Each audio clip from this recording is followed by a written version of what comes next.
Welcome students. आज हमने आपके लिए पोइट्स एंड पैनकेक्स का पार्ट 3 यानी फाइनल पार्ट प्रिपेयर किया है, जो आपके फ्लेमिंग बुक के चैप्टर 6 का है क्लास 12th के लिए। जहां से हमने आपका पार्ट 2 बंद किया था वहीं से आगे बढ़ते हैं।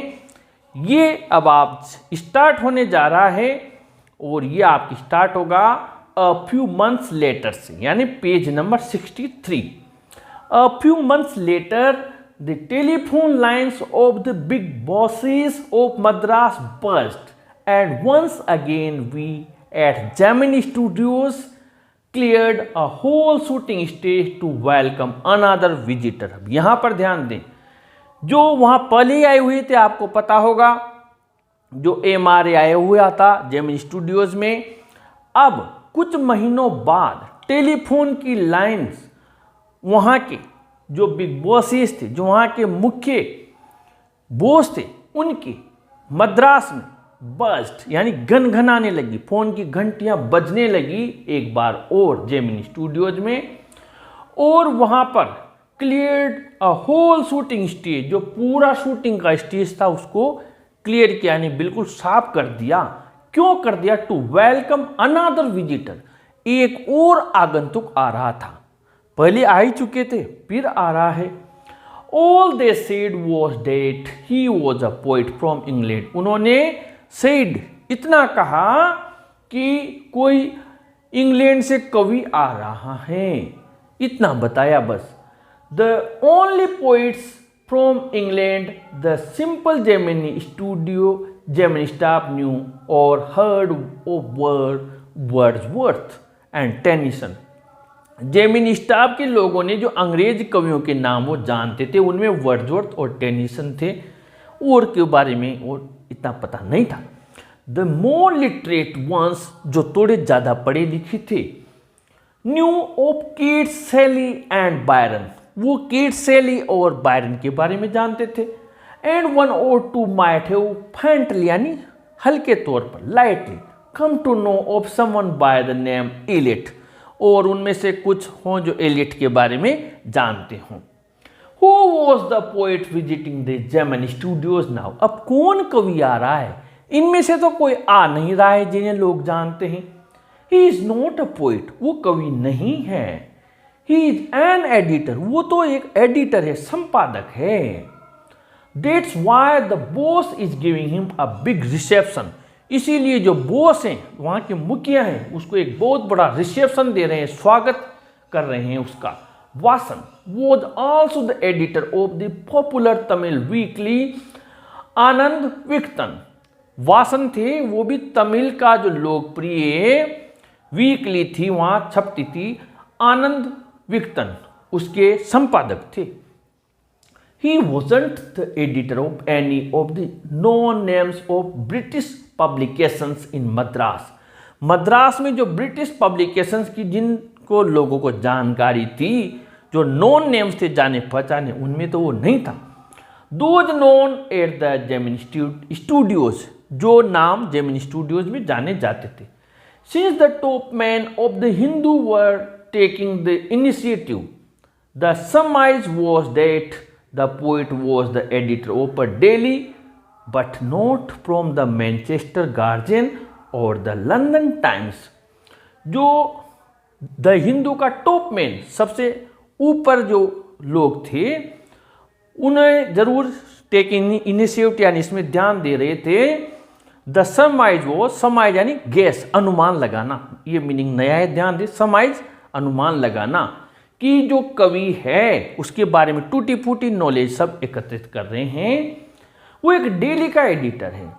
The surmise was that the poet was the editor of a daily but not from, लेकिन ये कोई मैनचेस्टर गार्जियन या लंदन टाइम्स का नहीं है।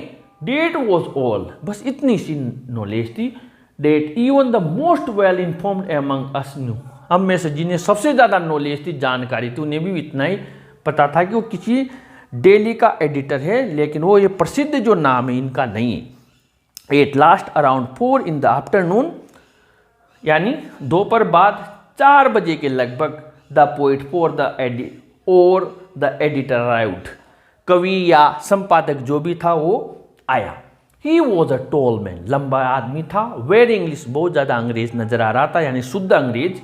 वेरी सीरियस, बहुत गंभीर। And of course very unknown to all of us, और बिल्कुल हम सब के लिए बिल्कुल अननोन, अपरिचित। Battling with half a dozen pedestal fans on the shooting stage, सामना करते हुए आया। बैटलिंग यानी सामना करते हुए, आधा दर्जन पेडेस्टल यानी जो पंखे थे उनका शूटिंग स्टेज पर लगे हुए थे, उनका सामना करते हुए आया। पेडेस्टल का मतलब जो रखे हुए पंखे होते हैं जो हवा दे रहे थे। द बॉस, जो मुखिया था, read out a long speech, एक बड़ी स्पीच पढ़ी, भाषण दिया। It was obvious that he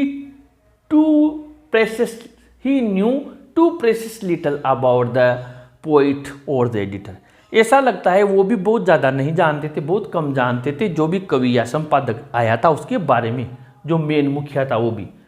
the speech was all in the most general terms, but here and there it was peppered with words like freedom and democracy. हालांकि जो भाषण दिया था वो कोई अलग नहीं था, जनरल टर्म्स यानी सामान्य बातों का था, लेकिन यहाँ वहाँ पर पेपर्ड यानी छिड़काव कर दिया गया स्वतंत्रता का, और डेमोक्रेसी यानी प्रजातंत्र के शब्दों का छिड़काव कर दिया गया, यानी इंक्लूड कर लिए गए। देन द पोएट स्पोक, फिर कवि बोला। He couldn't have addressed a more dazed and silent audience, no one knew what he was talking about. वो भी इतने डैश्ड यानी अचंभित, सरप्राइज्ड, साइलेंट यानी श्रोता, ऑडियंस यानी श्रोता, साइलेंट यानी शांत, और ऑडियंस यानी श्रोता। उसे भी उसके जीवन में ऐसा मौका कहाँ मिलेगा कि बिल्कुल आश्चर्यचकित, बिल्कुल स्तब्ध और साइलेंट श्रोता उसे मिल रहे हैं, जो उसे बड़ी ही अजीब नज़रों से देख रहे हैं कि ये आदमी कौन है। उसे ऐसे श्रोता कहाँ से मिलते? नो वन न्यू, और कोई जानता भी नहीं था। What he was talking about, वो किसके बारे में बात कर रहा था।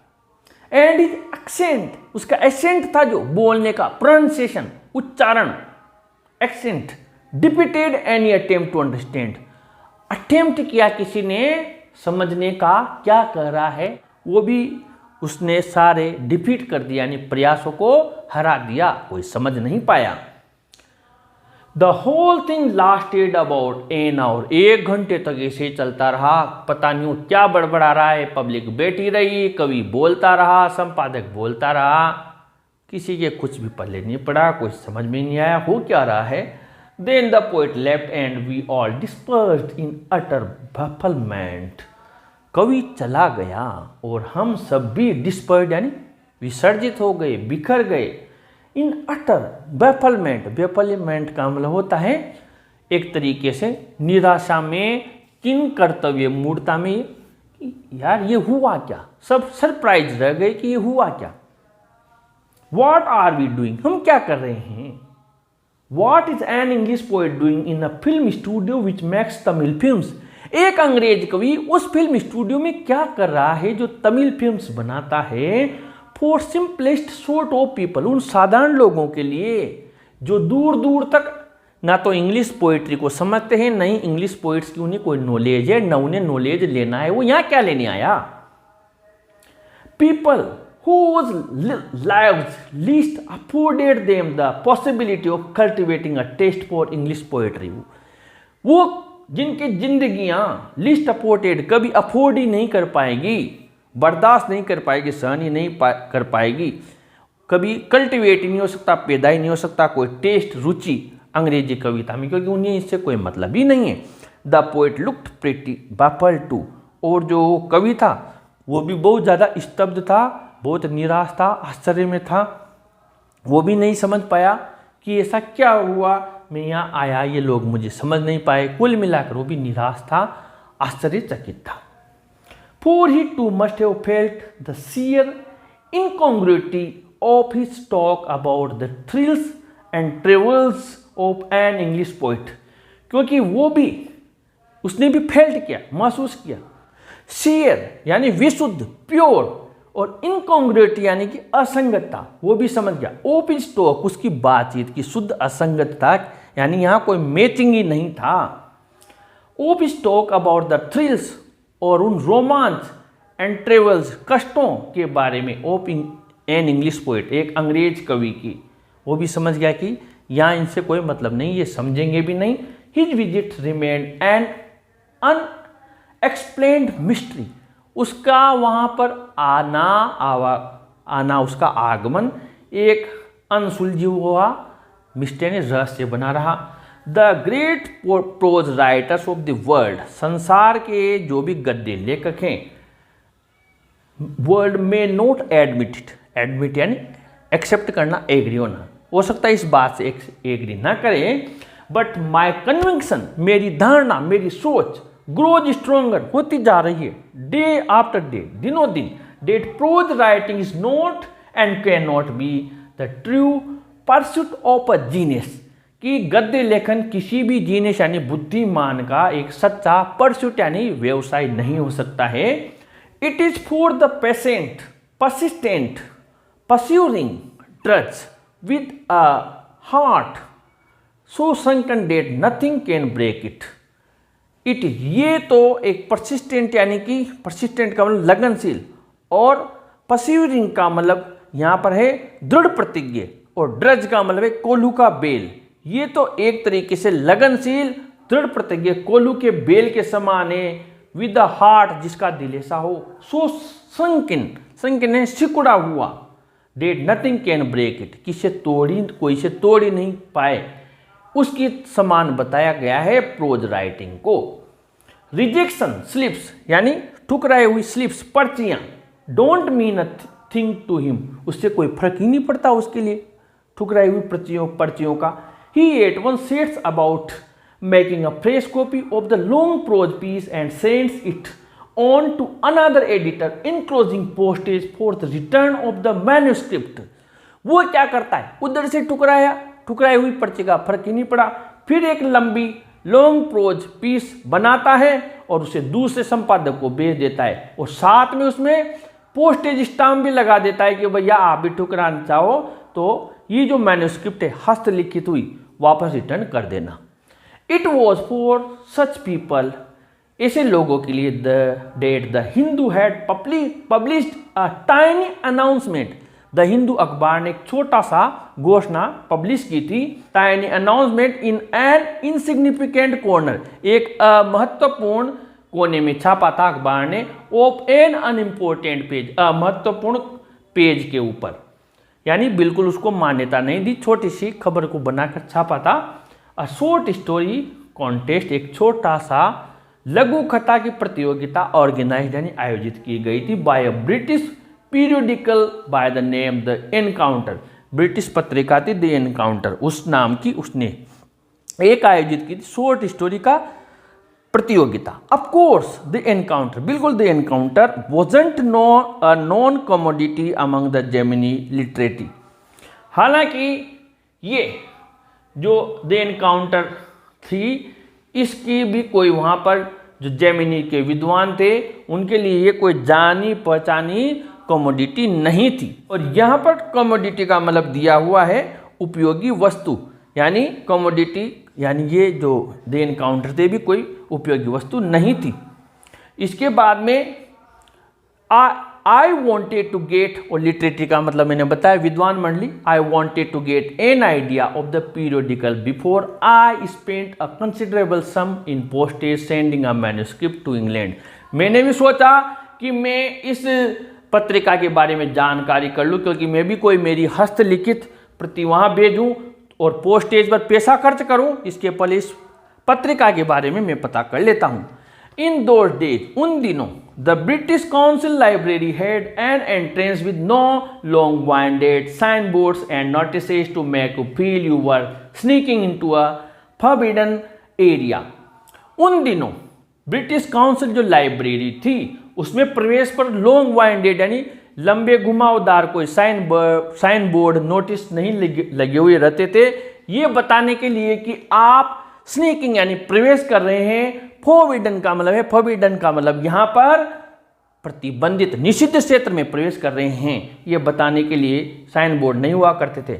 And there were copies of the Encounter lying about in various degrees, degrees का मतलब है कंडीशन, अवस्था में, ऑफ फ्रेशनेस, ताजा अवस्था में, वहाँ पर जो मैं गया ब्रिटिश काउंसिल लाइब्रेरी में, इधर उधर उसकी प्रतियां बिखरी हुई थी, ऑलमोस्ट अनटच्ड बाय रीडर्स, बिल्कुल अनछुई प्रतियां। When I read the editor's name, जब मैंने एडिटर का नाम पढ़ा, संपादक का, I heard a bell ringing in my sunken heart, मेरे सिकड़े हुए दिल में घंटी बजने लगी। It was the poet who had visited the Gemini studios, वो जो प्रतियां बिखरी हुई थी वो उस कवि की थी जो जेमिनी स्टूडियोज में आया था। I felt like I had found a long lost brother and I felt that he too would be singing the same song at the same time. Long lost brothers of Indian films discover each other by singing the same song in the first reel and in the final reel of the film. मुझे ऐसा लगा जब वो प्रतियां मुझे मिली कि ये तो उस कवि की है, तो जैसे मुझे लगा मैंने आई हैड फाउंड, मुझे मिल गया हो मेरा खोया हुआ भाई। मैंने गीत गाया when as I sealed the envelope, जब मैंने वो एनवेलप को, उस लिफाफे को सील किया प्रतियां रखकर, and wrote out his address, उसका पता लिखा। आई फेल्ट, मैंने महसूस किया, डेट ही टू, वह भी, वुड बी सिंगिंग, गा रहा होगा, सेम सॉन्ग, वही गीत, एट द सेम टाइम, उसी समय। Long lost brothers of Indian films, भारतीय फिल्मों में लंबे समय से बिछड़े हुए भाई ईच अदर को डिस्कवर करने के लिए, पता लगाने के लिए गाते हैं। सिंगिंग द सेम सॉन्ग, एक जैसा गीत वो भी गाता है, वो भी गाता है। First reel and in the final reel, शुरुआत में और फाइनल में, यानी फिल्म के अंत में। Stephen Spender, Stephen that was his name, Stephen Spender नाम था, स्टीफन उसका नाम था वो कवि का, और वो प्रतियां मुझे मिली जो। एंड ईयर्स लेटर, कई वर्षों बाद, when I was out of Gemini studios, जब मैंने जेमिनी स्टूडियो को आउट यानी लेफ्ट कर दिया, and I had much time but not much money, मेरे पास समय खूब बच रहा था लेकिन पैसा नहीं था जेमिनी स्टूडियो छोड़ने के बाद। Anything at reduced price attracted my attention, कम पैसे वाली कोई भी चीज मेरा ध्यान आकर्षित कर लेती थी। On the footpath in front of the Madras Mount Road post office there was a pile of brand new books for 50 paise each. Madras Mount Road post office के सामने पाइल यानी एक बहुत बड़ा ढेर पड़ा हुआ था, ब्रांड न्यू, बिल्कुल नई पुस्तकों का, 50 पैसे में दे रहा था। Actually there were copies of the same book, वो उसी पुस्तक की वहां प्रतियां थी। एन एलिगेंट, एलिगेंट है सुंदर, paper back of American origin, American origin यानी वहां बनाया हुआ, पेपर बैक सुंदर, उस पर बनाया हुआ, छपा हुआ। Special low priced student edition, student edition संस्करण निकाला हुआ था कम पैसे का।